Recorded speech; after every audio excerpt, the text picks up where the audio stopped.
Welcome to West Virginia and Commonplace. Today, I have with me Corey Laine Hilton, and he has a lot of things that he wants to take off in this episode.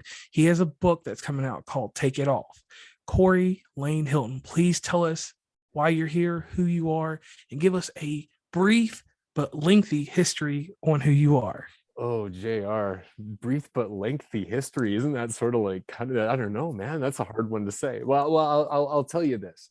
The reason why I'm here, quite frankly, is I've just invested the last 5 years of my life really into creating this amazing project called Take It Off. And Take It Off, really, the launch pad for it is my book that I just wrote.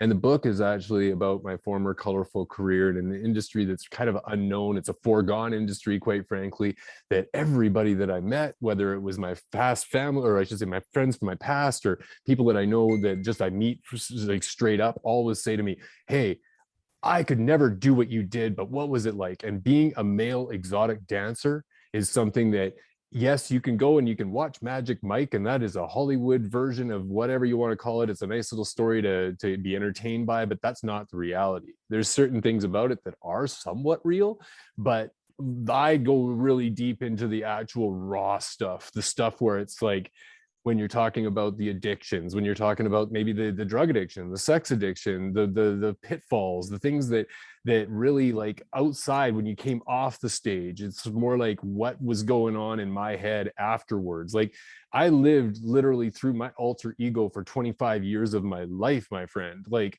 and the difference with me that's completely different than most people that you'll ever meet going into this industry was that I started off at a really early age. And now I'm from Canada. I'm up here in Kelowna, British Columbia, Canada. But when I first started my experience in the industry, I was actually living on the coast down close to the Vancouver area. And the drinking age here in Canada, as you might know, is 19. Yes. But for me, I was actually in the bar working. I got hired at 17 years old. I'm going to high school, okay? I'm literally like, just trying to learn in school. And at the same time, I'm learning this whole other crazy lifestyle that I really got brought into in a very original and unique way. And to take it back just a step, because I could go on this subject and you said kind of brief, so I'm just going to try to keep it brief. But how it really came down to, I was very shy. I was very introverted. In fact, I had nightmares about exposing myself as a kid, literal nightmares. I'd wake up shuddering about it. But the crazy thing is sometimes your greatness is literally behind your biggest fears.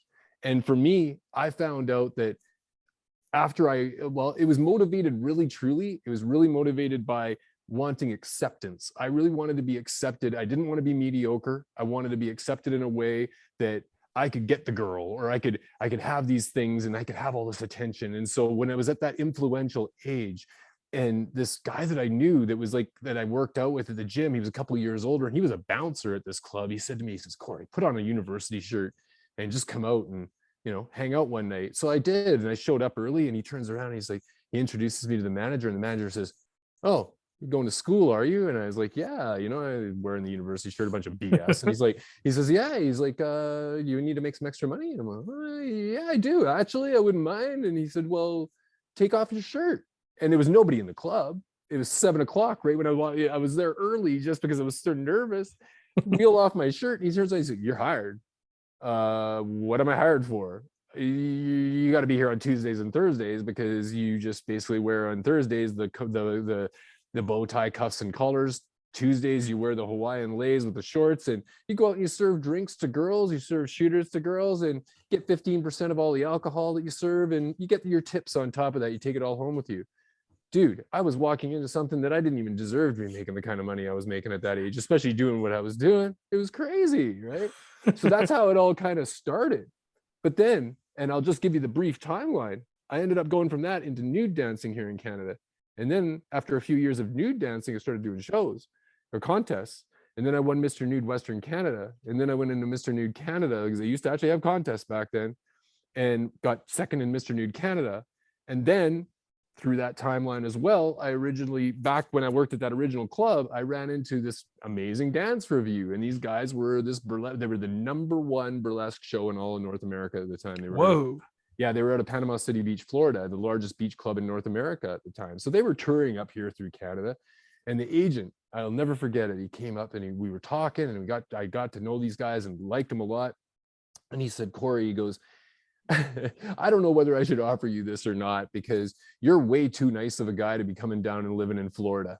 He said, you're a nice Canadian guy. You could get tarnished down there. But I'll tell you what, if you ever decide you want to come down and dance with my group, here's my card. And I tell you, JR, I put that card in my pocket and it stayed there for years. Never used it. And then I won Mr. New Canada, or second Mr. New Canada. I'd pretty much hit the pinnacle of my career here. And I thought, you know what? It's time to make a change. So I called him up, and all of a sudden I'm jumping, leaving my family, my friends, everything that I knew, jumped into a tour van straight across the country, diagonal all the way to Florida, and started a crazy experience in a new world that opened up a whole different door of reality and almost unreality in a lot of ways that I could be here for days talking about, but I'd rather you just ask me some questions and I'll pop them out at you, because to be honest with you, we could be here literally for a while talking about this. And that's why this book is 100,000 words. So there you go. There's words. That's your brief story on who you are. Now, let me ask you this, because I want to debunk some things before we go any further. So being a exotic dancer, a male exotic dancer, it's not all chip and dales like everyone thinks. It's not all, it's not very glamorous, is it? I'll tell you this, man, there's a big difference between Canada and the US. So when you're talking about dancing here, I was stripping completely nude. Okay. I worked in a couple of groups that were similar to Chip and Dale's style.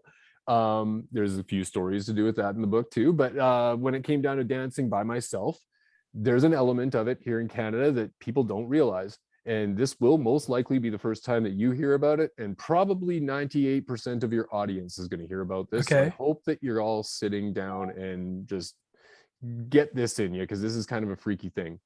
So when we danced here in Canada, we were required to do two things that were very uncomfortable for me as a straight guy. For one thing, I'm a straight guy. I'm not homophobic in any way, but I had to work gay bars for a long time. And in that scenario, like, it was something that I actually had zero homophobic tendencies, because I was in that environment. I got to know a lot of those people. They were the same as me in a lot of ways. They had the same kind of, I guess you could say, self-worth issues and all the rest of that stuff. I really related to them. I never had any problems in any of that scene at all. But it was very uncomfortable going in the first time, because I thought, am I going to walk out of here the same way? I mean, I had all the things that any person normally would, but they're walking into a new environment. So, but that was one thing. But here's the kicker. For any show, whether it was gig bars or straight bars, we had to do what they call a tie-off here in Canada. Now, I don't know if you know what that is.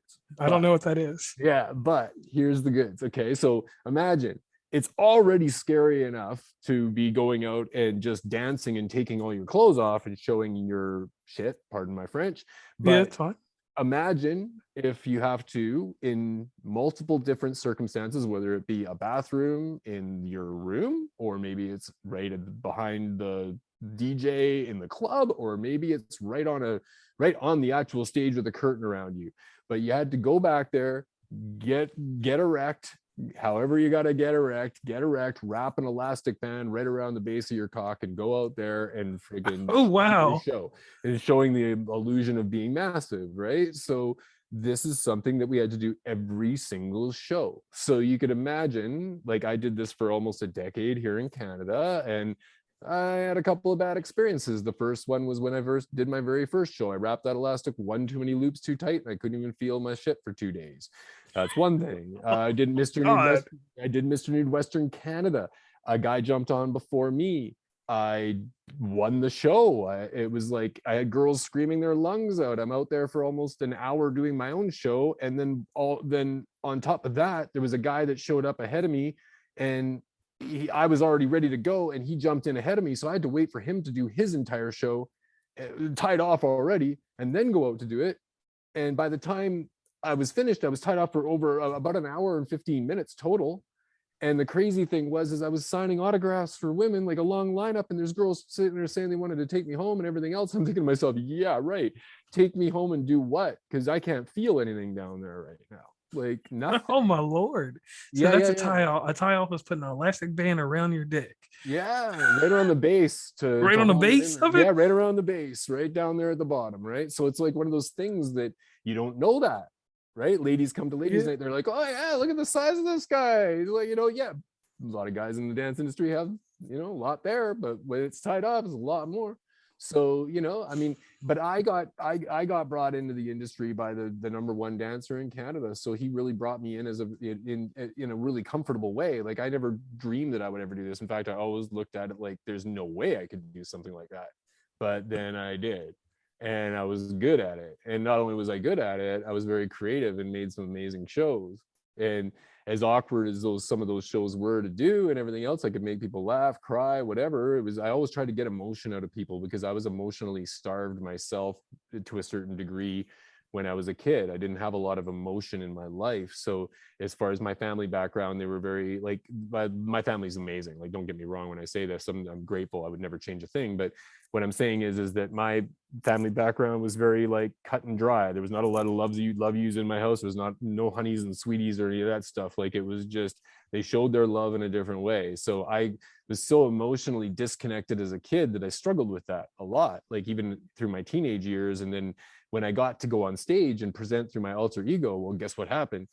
All that drive that I had to entertain wasn't necessarily all drive by getting the women or the money. It was actually about getting the audience reaction out of what I was doing. I literally, that was the addiction. I love that excitement from that and how I could actually entertain somebody and make an impact on someone. So that's kind of the way it all started off, my friend. And you know, it just kind of went from there. So yeah. All right, so you're touring and you're doing all this stuff. You go all across the United States. Yeah. And then you come to a point in life where you stop, correct? There's a well, sort of. I went till 43. So I started off at 17 and I retired at 43. My Lord. Hold on yeah. 1 minute. You started being an exotic dancer from 17 to 43. That's a whole career. That's like being in the military and just sticking with it. Yeah. You've seen the highs and lows and ups and downs. So at 43, you stopped. Yeah. And that was after going to Florida 2 times. I actually went to Florida once in 1996, spent a year there, came back to Canada, spent about a year in Canada again, then went back to Florida in 1998. And that was at the heyday of the electronica movement. Like there was a lot of really crazy ecstasy going on in the clubs down there. And that opened up a whole new door for me. Like that whole world changed everything for me as somebody that was kind of sheltered, that didn't do any drugs. I was really kind of like very conscious about my body. I was a former bodybuilder. I didn't do anything. The only thing I did was drink, I think. And then at 26 years old, I dropped into this whole other world down there. And that was a whole different change. When I took that little ecstasy pill that first time, it opened up an emotional door that I never opened up before. And I know that's a chemical door opening it up, but at the same time, it is unrestricted emotion. And when you have somebody that actually has held back that type of emotion all their life and bottled it all up, it's like tasting food for the first time. You've ate it before, but you just never really tasted it. And all of a sudden you taste it, you're like, holy shit, this is amazing, right? So that's what kind of happened. And I went on this massive jump up where I was the life of the party and everybody wanted a piece of me.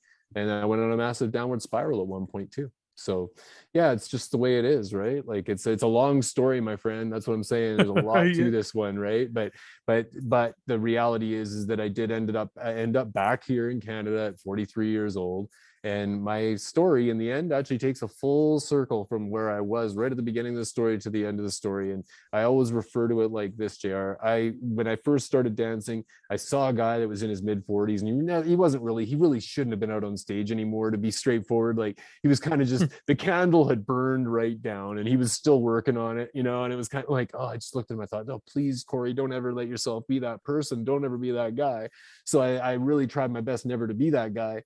But ironically, when I was 43 and I did my last show, I was kind of just convinced to go back out and do a show by some friends from high school. And I gave them like an overinflated price and they snapped it up. And I was like, no, God, they actually snapped up the price. Now I have to go do it.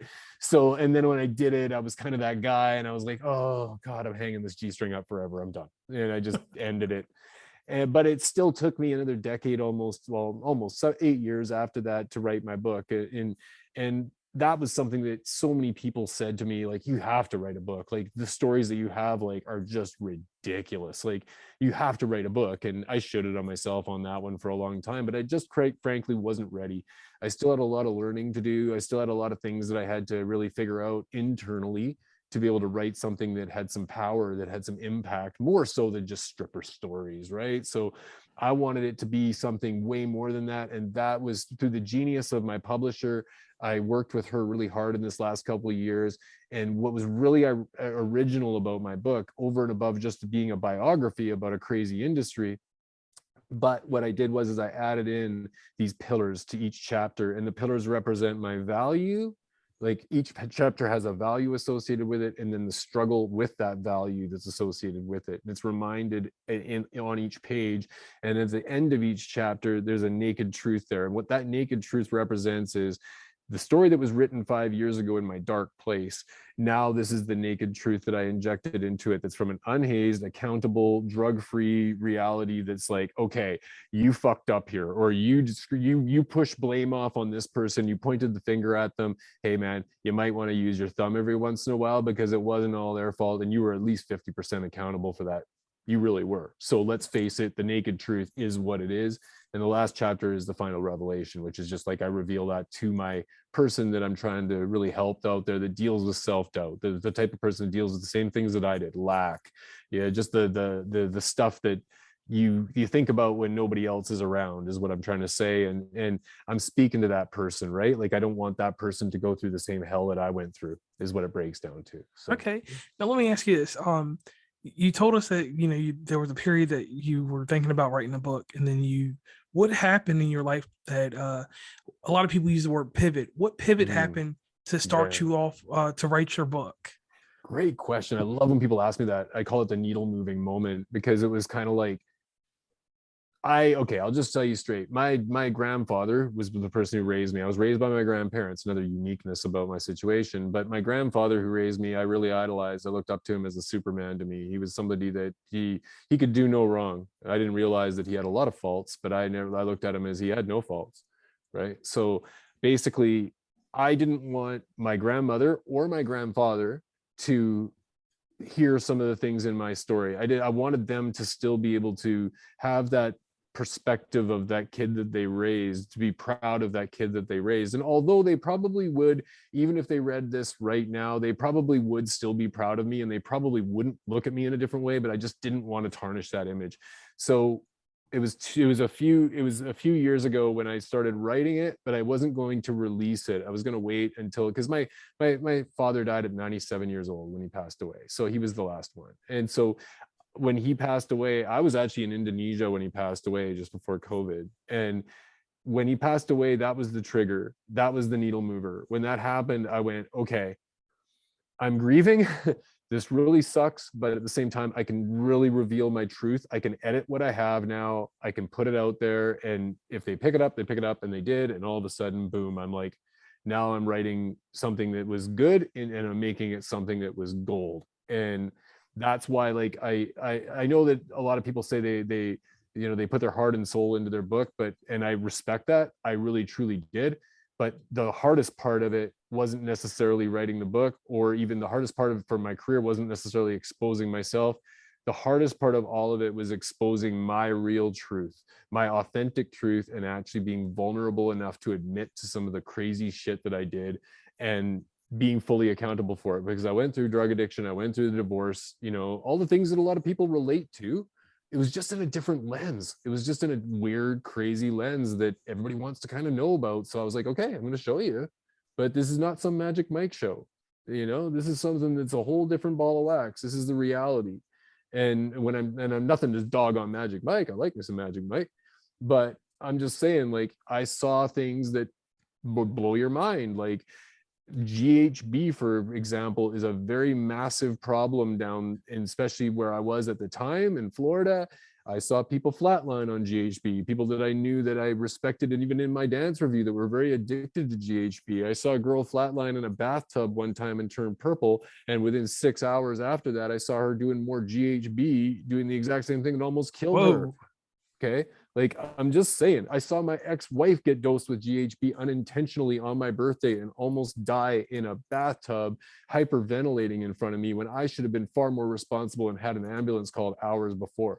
But I was too messed up in the head. So I'm just saying, like, all these stories, like, I'm giving you brief point forms here right now, JR. I'm just like going through it, right? But I'm just saying, like, these are the pivotal moments. So that needle mover like really was when I could be free enough in my own mind to say, yes, I can go ahead and put this out guilt-free and be truly authentic, and not necessarily call people that affected my life. And there was things that happened in my life that went in a negative turn, and I'm not going to call them bad apples. I don't call them bad apples because I brought them into my world. I didn't protect my house. I brought them into my world. I didn't necessarily even protect my house in between my ears, brought them into my world. They were bad apples, but they were actually bad apples of good intent. They didn't never intended to hurt anybody. It just was the way that it happened, right? So to help you with that one, you mean they were lessons? Definitely Lessons. lessons. Yeah, Definitely. and I can see that. Now let me ask you this: inside your life and everything we talked about the exotic dancing portion, Yeah. but let's briefly go back in time a little bit. Sure. We all have inhibitions and we have things that move us a certain way. We have certain fears. We have periods in life that kind of mess us up. So, like, I'll give you an example from my childhood. My father died in 1994. I was 8 or 9 years old. Okay. He was my world. I learned everything from him in those 9 years, and that's all I had was those 9 years. So from that point into adulthood, everything I learned from him, from how to manage a checkbook to how you treat a lady, how you present yourself in front of people, I had to keep all that. And I'm 36 now, so to keep all that in, I had to keep that. But the one biggest fear I had was the impending death. My father died in his 30s. Yeah. I'm only a year or two away from that. So that's a fear that I carry with me every day, that, hey, if I don't make it past the 38 threshold, it's all right. But it's kind of like, am I going to make it past that? Because it's only 2 years away and I'm kind of scared. That's a fear that I've carried from my childhood till now. So do you have anything like that that's happened to you to kind of... Do I ever? Okay. Yeah. I love that actually asked me that. Because I actually had a podcast host actually just recently ask me, would you have anything to ask me? And I said exactly that. I said, is there a childhood fear that you had that you carried into your adulthood in any way? And he said, I've never even been asked that before. And he, was vulnerable enough to actually expose that on his own podcast, which I thought was really cool.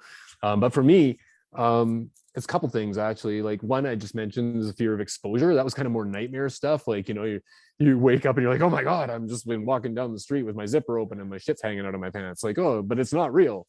That was different. But I did have a real fear that actually happened to me when I was really young. And it was something that I could not understand, JR, for the life of me. I could not understand why my aunt and uncle would ever have done this to me at such a young age. So I was like 5, 6 years old, and they took me to the fair, right? And they put me on this Ferris wheel. And I mean, and so I go on this Ferris wheel and I'm stuck at the top and the seat's creaking and I'm crying. I'm losing my freaking mind. I'm like on there by myself and, just totally traumatized, right? Because I'm freaked out of the heights and everything, and never had a fear of that. But of course I got on the Ferris wheel and now I have this horrible fear of heights.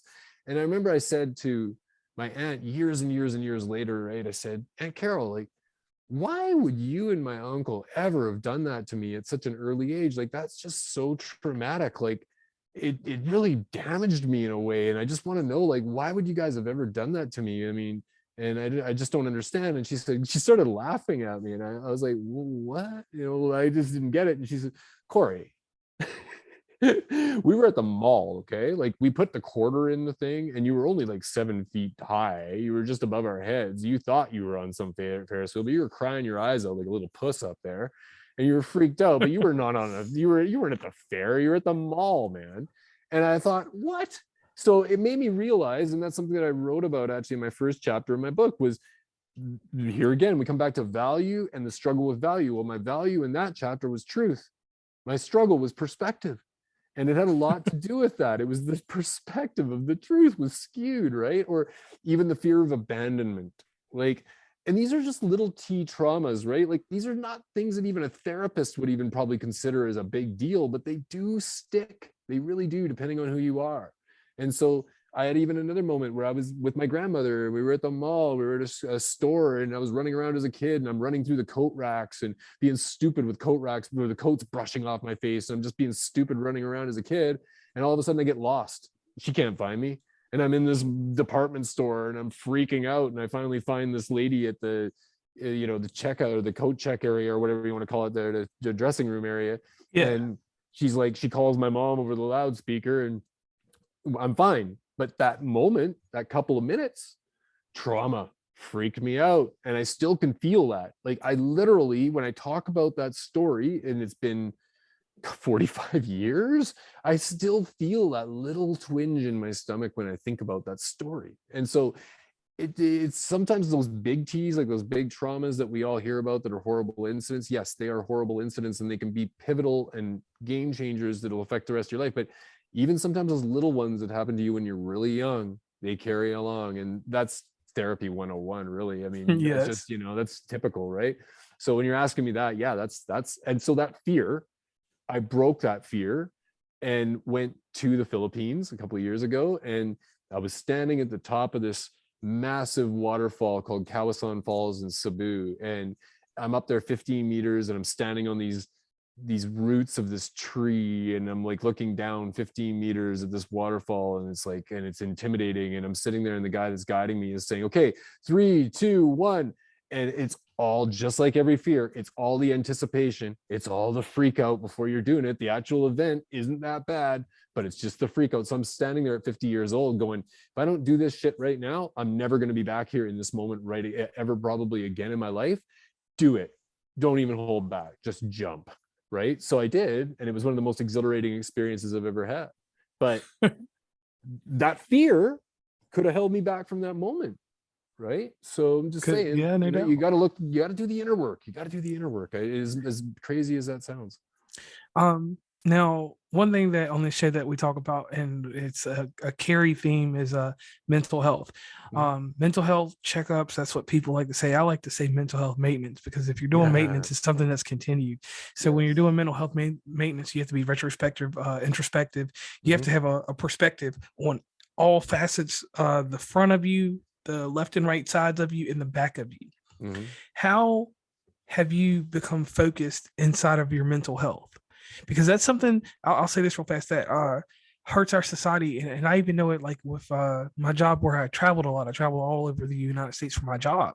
Cool. And sometimes I just forget the little things about me, and I'm just worried about the people around me that are with me at that moment. Then the people that are far away, I got to worry about them. So I always make sure everybody else had their checkup, their maintenance, but I didn't worry about myself. So how's your focus into the perspectives of yourself now compared to when you were in your 20s and your teens? Yeah, that's a wow question right there. Because like when you're somebody like me, I focused all on my exterior and I got away with it most of my adult life. Like I was a bodybuilder. What was that? It was a comparison game, right? But I got away with, built my body. It was a perfect art form. I did something that most people don't do in this world, right? So I went up there and got on stage and actually did that. When I was a dancer, it was all exterior. I didn't have to work on my interior. I didn't have to face anything. I could hide behind my alter ego. I could do the YMCA, or I could do friggin' whatever show I wanted to do. And it's all just a show. But when the lights went down, there was nights where facing my inner stuff was a hard thing to do. When I was sitting there maybe alone at a hotel somewhere in the middle of nowhere, or if it was like, even sometimes that stuff still sticks with me. Sometimes self-worth a little bit. Not everybody's going to wake up feeling like they're going to go conquer the world every day. So the difference now is through this last 2 years of doing a lot of really deep introspection. And that really came from really my own efforts. It wasn't derived from necessarily going to a therapist. It was more so just kind of going, okay, like these crazy things happen to me. Now, why did they happen to me? And then when I see clearly that I was stripping away from my authenticity at times, especially, and what the way I was able to deal with it was I was able to label the authenticity. So here's a great example. When I look back at my divorce as an example, I was in a great situation with my ex-wife when I was an entertainer because I was creative and I had a feeling of excitement. So the person that she married was a person that was creative and had a feeling of excitement. But it diminished when I got out of the industry for a short time. And I ended up actually going in the construction industry because I had no other choice at the time. And the crazy thing was I'd lost that feeling of excitement because I didn't have the creativity in my life anymore. So when I looked back through introspection, I was able to go, okay, it wasn't necessarily all her. Yes, she cheated. I wasn't the one that cheated, believe it or not. But it really came down to that. And by pointing the finger at her all the time, I could say, yes, all your fault, all your fault. But then when I actually looked deeply into myself and realized that, yes, it was that element of creativity that was gone, and I started to get very boring and not necessarily the guy that she married, no bloody wonder things happen the way that they did. So again, I come back to that 50% accountability for that, right? That is one thing. Now, again, though, through my inner work as well in this last couple of years, I believe firmly in introspection, because I had to go further back and really go back into my family and figure out why I had maybe certain issues that were subconscious blocks. So this is things that a lot of people don't want to face, but like, again, this is coming right from the horse's mouth when it came to the people that raised me. My grandmother, who I loved with all my heart, and I'm never taking away anything from her as a human being. She was amazing. I'd never change anything. But there was a moment when I was young and I literally remember where she was standing and the look on her face when she turned around and said to me, "Corey, you are a follower. You are not a leader." And I was just like, ugh. And it just paralyzed me. And I hit right in the heart. And I just didn't, and what happened? I was a follower. And the only time that I ever led was when I was leading my own thing, when I was in complete control. When I was a dancer, I was on doing my own stuff. I could lead my own life, right? But leading somebody else and being inspirational or making an impact in other people's lives, I couldn't do it because I didn't feel that I really could. As much as that sounds crazy, those words embedded like that and made me really believe that I was a follower, not a leader. And so when I broke that subconscious block in this last couple of years, then I was like, okay, door open, I can do this. Like, and I have done that, and I have impacted other people's lives and really led them in a positive direction, leading by example, and not necessarily saying this is what you have to do, but just gently guiding somebody in the right direction that they want to go in, but they have to want to go in it. Right. So I guess like that's kind of answering your question to a certain degree is in this last couple of years, like I had to really look at myself and really deeply look at myself. If I wanted to have love in my life or attract people that were going to be in my life that I could learn from, that were inspiring to me, that left clues, I had to surround myself with people in that environment with my being my authentic self. And if people dropped out of my environment because I was being my authentic self, that's okay too. Okay. That's okay too. It really is, because you got to grow sometime. And I say this without any cockiness or any ego, but when you're the smartest person in the room all the time, you might be in the wrong room. Sometimes it's a good idea to move your environment, Yeah, I do. And I can say this too, like, and I learned this along my journey in life. People are built for these things. There's people that are built for moments. There's people that are built for your society, and that's like you continuously going through life. And then there's people that are just built for time and space. People that are built for time and space are the ones that will get left behind, because time and space have a very different value at different times in your life, and you can't always get that time and space and get that continuum between them. Now, on this show, we pay homage to 2020. It's a news magazine that John Stossel, Diane Sawyer, and the greatest interviewer on earth, Barbara Walters. She was on there. So now, Corey, it's time for you to be on the hot seat. Oh, Lord. Okay. All right. So look, you have a book called Take It Off. Yes. Take It Off is a book. The title sounds provocative, but it's got things in there that are going to help people. And that's why you're here talking to us today. So if there was a billboard that said Corey Laine Hilton on there, and we're not saying of the Hilton Hotel fame. Yeah,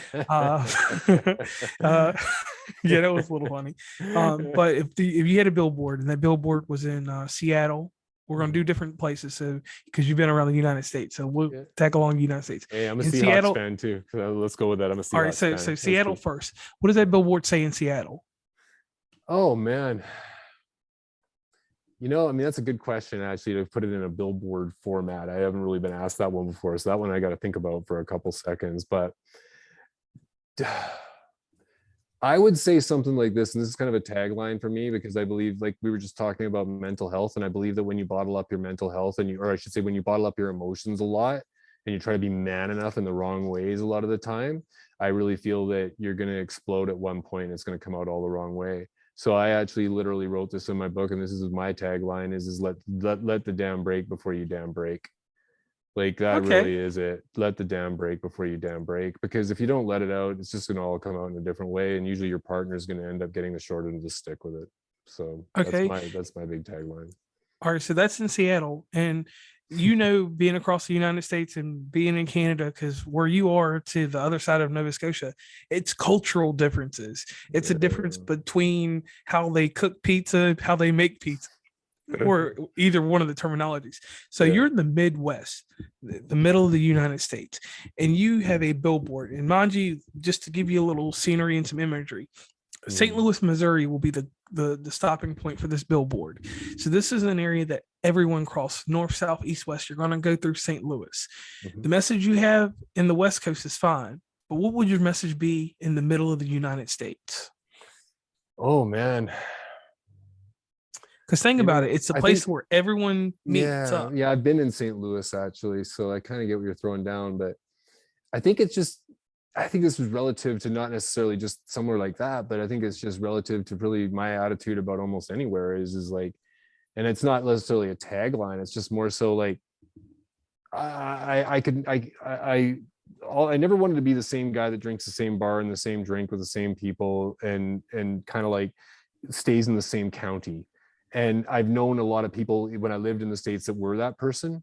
So it's like, get out of your comfort zone and get out of your zone altogether. Like, get out there, like, really, like, get out there and experience other people, like, experience other cultures, experience other races, experience, like, get out there and do, not just settle for where you're currently at, like jump, get out there and experience more of the world than just where you're at. And so that's why I'm saying, although that is kind of a mid-center area, to me it's like you could consume your life staying right there, but expand your horizons, get out to different areas of the US, because I did, and I saw a lot of interesting cool things, but also a lot of very shocking things that showed me a very dark side of even racism at times, of things that as a white man sitting here going, oh, I didn't realize that other people went through that. And oh yeah, maybe I was a little bit privileged in that situation, and maybe I don't necessarily have to deal with people saying that type of thing to me or the way they say that, right? So get out there and experience it so you can see things from out of another person's lens. Look at the So I guess, like, one thing that Trent Shelton always says that I really really respect Trent Shelton actually as a influencer is that he always says, learn to respect other people's perspectives even if you disagree with them. Like, your life isn't necessarily what they see through their lens. You've only seen it through yours, so respect other people's perspectives. So I don't really have a tagline for that, but like I said, get out of that zone that you're currently in. Like, don't necessarily just settle for being there in St. Louis. Like, maybe go to Panama City Beach, maybe go to Seattle. Like, get out of that same rut. Don't ever stay in the rut, because the rut, it's sometimes uncomfortable to get out of the rut, but it's like the tractor analogy. Like, the tractor, the guy that's plowing his field, he can go down that same friggin' path day after day after day and stay in the rut, and it'll go on autopilot. He can take his hands off the wheel, but it takes that 1 degree turn to get out of your comfort zone and maybe go to somewhere new and interesting, plow a different field. But it takes the bump to get out of the rut. You got to go over the bump, right? If you've been in the rut too long, you're staying in the rut.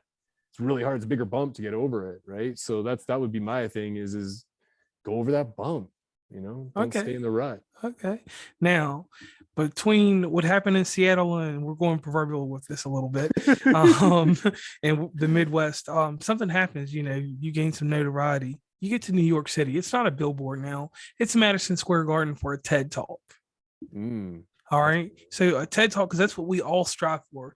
No matter what we're doing, I want to do a TED Talk one day just to talk about my experience in podcasting and dealing yeah, with the politics and the people. So I definitely would love to do that. And I know you want to do a TED Talk too. So yeah, you're Madison Square Garden. Before yeah. that, Times Square, you got your billboard up. We won't worry about that part. But your TED Talk, what is the initial mission statement that you're going to come with at the TED Talk? And I'm Well, gonna give you a second. I'm gonna put a little yeah, filler in here so you can think about it real quick. The reason I ask you this is because at some point you will do a TED Talk. You know that, and I know yeah, that. And this is the preview of that. This sure, is yeah.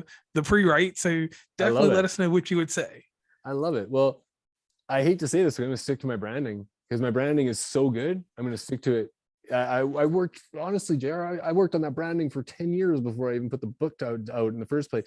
Take it off is not take it off, take your clothes off. Take it off is take off the layers in your head. It's all those layers that life puts on you from when you're oblivious as a little kid to taking off the layers. So like, that's honestly kind of what I would blast up there is take off the layers, reveal your naked truth. And if I was going to be presenting, I would be revealing my naked truth by taking it off. So I even have that thought process in my head when I do public speaking or when I do a TED talk. I want that crowd, men or women, to be screaming out, take it off, not necessarily take it off, baby, but take it off, like, and have that humorous side of it too, where it's kind of like, you got to inject a little bit of humor in there to make it interesting. So for me, I've always just kind of thought about it in a funny, comical way. It's got to be a little bit self-deprecating at times. So if I was walking out on a stage, I would explain the story really of when I was a little kid. And I like to get an emotional rise out of my family when they'd have company over. So like when they'd be sitting in the kitchen, there would be my bedroom and the bathroom, and I'd be in there in my bedroom and I'd strip down naked and I'd run back and forth between the bedroom and the bathroom just to get them naked as a jaybird, just to get them to react. Well, I explain that story when I'm talking a lot of the time. They're like, oh, that's a cute little story. And I'm like, yeah. And then they realized that the last, after I'd done it about 10 times, that I was going to be one of two things. I was either going to basically be a male exotic dancer, or I was going to be a pole vaulter. And just saying that, yes, it's self-deprecating and it's kind of funny, but at the same time, it's kind of like, you gotta, I don't know, like I find that when you can inject that little bit of humor in there, it's not always so serious, because although I've written something that has some really funny stuff in it and there's a really good entertainment value to it, where I want to make the impact is I really want to make that impact where I can help somebody to remove those layers. So it's about take it off, removing the layers is what it really breaks down to. So yeah. Okay. Now, we're going to get in real tight because we've done a little Diane Sawyer in between there. Now, here comes the Barbara Walters question, and this is serious. Everybody has a set of like a code or morality that they follow. You, for instance, you have 10 core values, and the audience needs to know what those are and what they mean to you. Well, I'm only going to divulge 8. All right. But integrity is one that's huge for me. And that really came into play because it was compromised a few times in my life, where I really could have went the easy direction, and in a way, the easy direction, I'll never know. It was a butterfly effect moment in my life. But if I didn't have integrity, I probably would have taken the easy route and done some things that would have been fun in the moment, but I would have regretted later on down the road. So my father injected integrity into me at a young age, and yes, he did have his faults, but that's one thing I'm very thankful for that I had.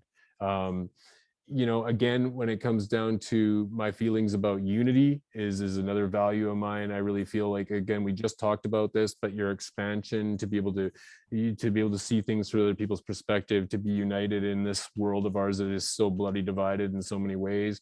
I really feel that we're in a black and white world right now in a lot of ways. And I really like to jump into the gray areas sometimes and try to figure out, really, I may not agree with you, but I just want to know what's going on in your head. Like, how does your brain tick? I know I'm not going to change it, but let me know how your brain ticks so I can kind of understand. So unity is a big thing to me. Another value that I always look at as well is protection. With protection, I have a feeling of ease that's represented with protection. So I protect my house. So as an example, not even just like in the literal form of who you let into your house, but who I let into my house between my ears. Very, very important to me. Otherwise, that can definitely take me off track. So protection is a big one. Relationships is another big value of mine. And there's a feeling that comes with relationships that is connection for me.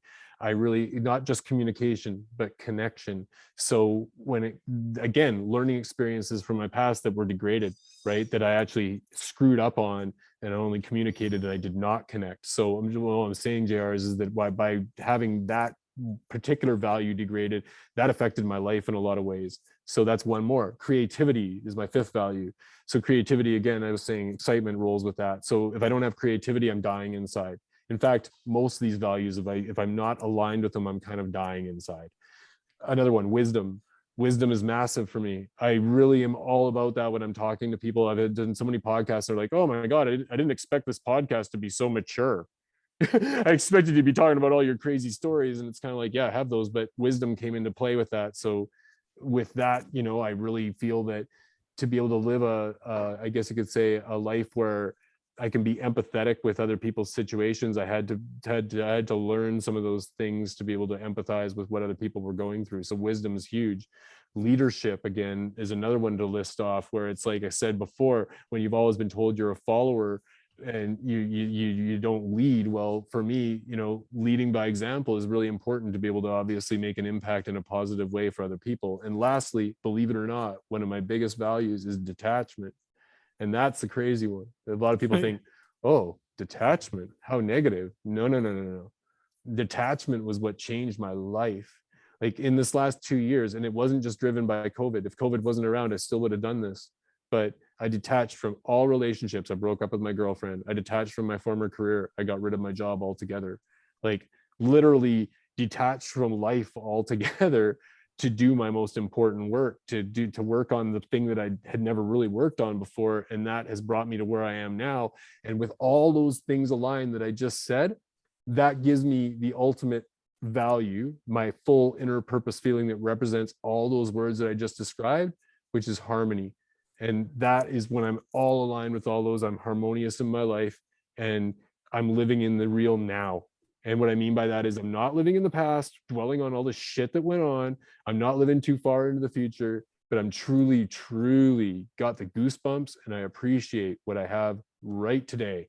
And when I step out that door, I'm still breathing. If I need to go take a break from the saboteur that gets into my head one day that's telling me that I can't, or that I have self-worth issues, or that I have lack in my life and I'm going to be destitute someday, and all that shit that everybody has in their head comes into their mind, I get rid of that saboteur by get out in nature or whatever I have to do, and just take that time for me, detach, so I can come back and reset and make that impact, whether it's personally, professionally, with my girlfriend, whatever it is. And when I have all those things, that's when I started, when all those things got to the point where I was happy, like not 100%, but when all those things were aligned, that's when I started attracting other people in my life that were the same like-minded type of people. So yeah. Okay. Yeah. Okay. Now, another part of the show that we do, we have this thing that we call the shameless plug. It is time, Corey, for you to let the audience know where they can find your book, where they can meet and greet you, and how they can interact with you. I don't know how much of your life that you give your audience access to, but please let them know where they can meet you and greet you. Yeah, thanks, man. You know, I think my main hub for all that right at the moment is my website at takeitoff.ca. Yes, I am Canadian, so I have the .ca there, but it takes you to the same place. And you can chat with me on there. You can actually book a time with me if it comes down to wanting to do podcasts, for example. Right now, I'm really only opening up a few garage doors at a time. I just finished this project, obviously, and releasing here this next week. So January 18th, I'll plug that, is my launch day. Now, if you go to my website at takeitoff.ca, you'll have an option to enter your email in there, and you'll be added to my email list. And all it is going to give you an alert on that day for when we go live. It's a 24-hour launch window, discounted rate for the book. The really great news is that here in Kelowna, there's a great organization called Third Space Charity, and they really support men's and women's mental health. And so what they do is they actually help train people to be counselors for men's and women's mental health from the age of 19 to 29. And by supporting a charity like that, I feel that I'm giving partial proceeds from my launch day to them, which actually is a ground up approach that actually truly makes a difference for my community, and really does something for people that everybody struggles with. And I truly believe that, JR, that every single person that's listening to this right now in their own way, no matter how big or small, struggles with mental health in some way, shape, or form. We all do. And Yes, so we do. We really do, right? So I kind of look at it like, if I can do my part, I know I'm not going to be able to solve the whole world's problems. I don't have the answer for everybody's problems out there, but I can give you my perspective, and I can let you know the shit that I went through, and take what you want from it and throw away the rest. That's okay. And if you're not going to take anything from it, at least be entertained by it, because I'm pretty damn good at doing that.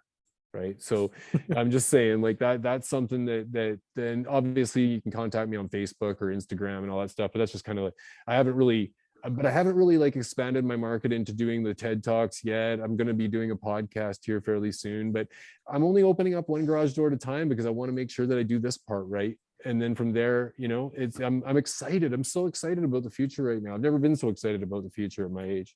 I really am. And so if I could give the whole world a wish, if I could, you know, outside of money and whatever, I'm just saying, like, if I could give everybody on this planet something that could make their life different, I would say that by the time you're at if you could actually estimate your middle age, right? You could know that you were going to be 40 years old is going to be your middle age. And I wish that everybody could take a year off of life and they could just really do some mad introspection about where they're at. And that it's amazing how liberating that is. It's amazing how many doors open up to to the possibilities of what you can do, and really heal some wounds actually as well from your past that you might think that could never be healed. Believe it or not, they can be. They really can. Even really bad shit can be. I mean, I healed wounds with my ex-wife through this process that I thought would never be healed. I only spoke to her maybe 3 times in 15 years.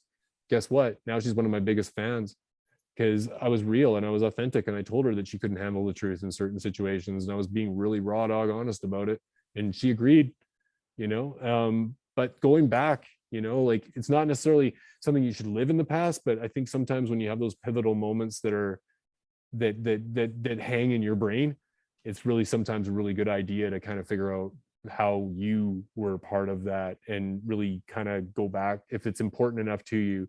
I don't want to see, even though I'll never be with my ex-wife again, I don't want to see her living a life of trauma and heartache for the rest of her life. I want her to enjoy her life. I want her to live by her authentic self, by the way, as well. And whether that's with me or not is irrelevant. I want to help those people that can be helped, right? You got to be And willing. the world definitely appreciates that, because closure and different things like that, some people don't get those at the end of the day, and that's very powerful. Corey Laine Hilton, I want to thank you for coming on West Virginia and Commonplace.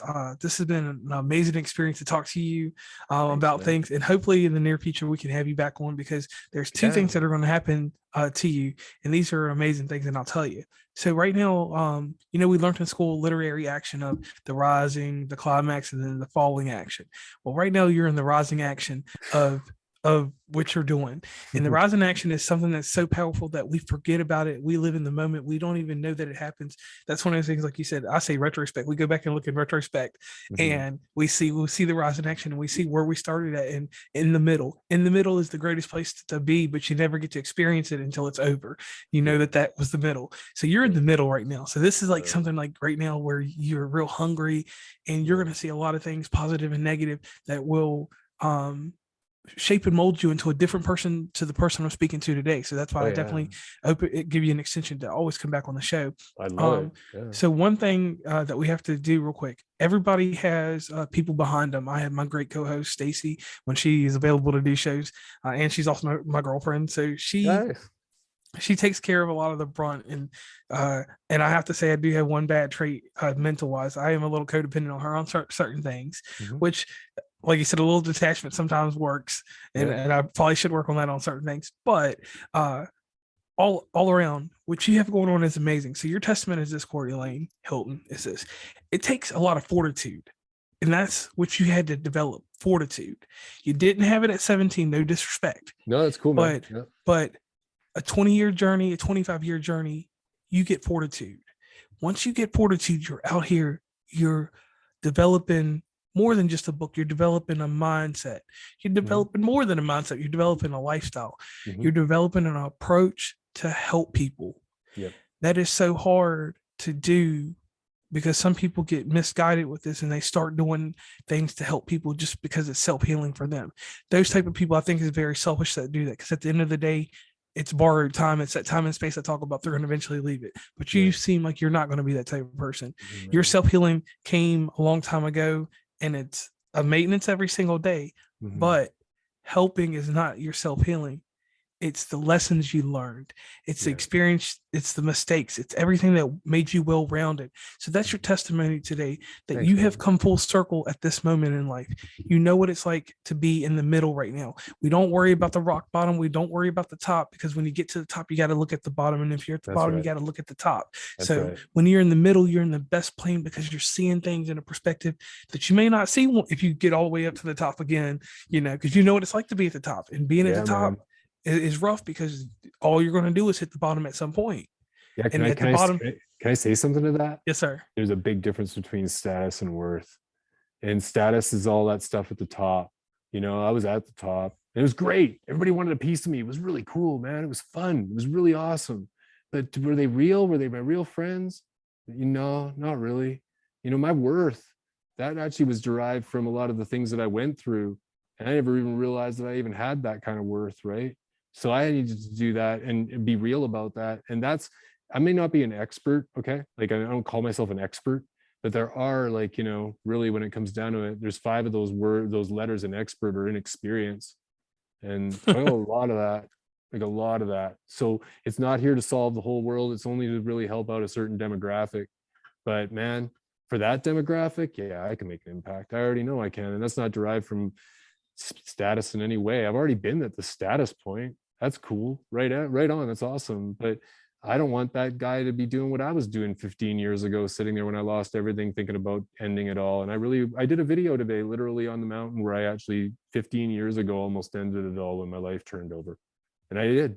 And that way, and I almost cried doing that video today, believe it or not, because I realized truly how much growth I've had in my life since then. And it would have all been for naught. It would never have happened if I had done that day. And I don't want that other guy to do that out there. 3 out of 4 suicides in Canada right now. 3 out of 4 are men.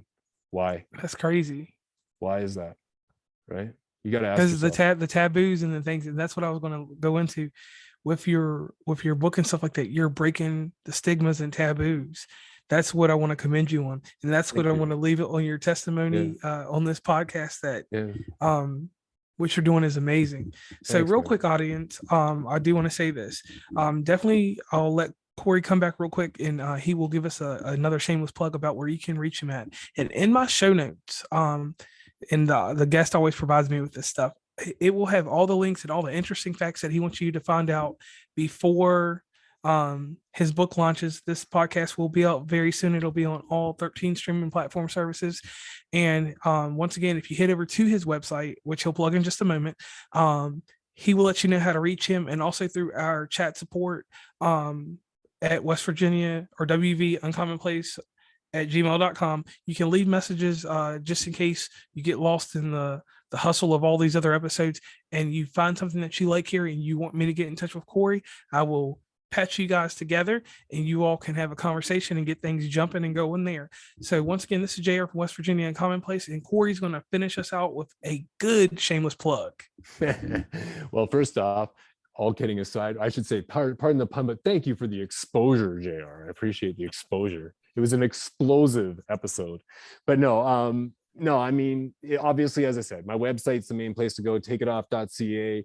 You have a great gallery to be able to look at some of my old school pictures if you want to see a little bit of skin. There is that in there. But realistically, the big thing behind my website really is you can check out my blog. I'm always doing blog posts on there. I really do enjoy doing blog posts on different subjects. And just kind of, like I say, I really think that site's going to be expanding in the next little while quite a bit. And I'm going to be looking at doing some other packages and some other things just to add value. Because to me, it's all about adding value. And I'll leave you with this. I think there's for someone that has struggled with lack and self-worth issues and all the rest of that, my mission in my life on a personal level is to get to the point that I have so much value created in my own life that they could take everything away from me tomorrow and it won't really matter, because next week I'll be able to make it all back again because my value is just that high. And anybody can do that. Anybody can do that. It just really takes getting out there, taking the step, and bloody well doing it. You know, actions speak louder than words. Everybody likes to talk, but I talked for a long time, but nothing changed in my life until I started taking uncomfortable action. And get out of your comfort zone. So all those people in St. Louis, get out of your comfort zone, get out of that rut, go see other things, experience other things, right? That's what I'm saying. Experience. Okay. And once again, this is JR from West Virginia Commonplace. And this has been a very delightful conversation. And I hope that you check out other podcasts that Corey Laine Hilton will be on, and keep up with this guy. So once again, I'm signing off. And any last thing you want to say, Corey, before we end this? The only thing that really I should be saying for everybody is thank you. Thank you. I really thank you so much. And I don't take anything that I have for granted. And every time that I have an opportunity to be able to tell my story, it means a lot, because my story is my value in a lot of ways. So thank you. That's all I can say. All right, this is JR signing off.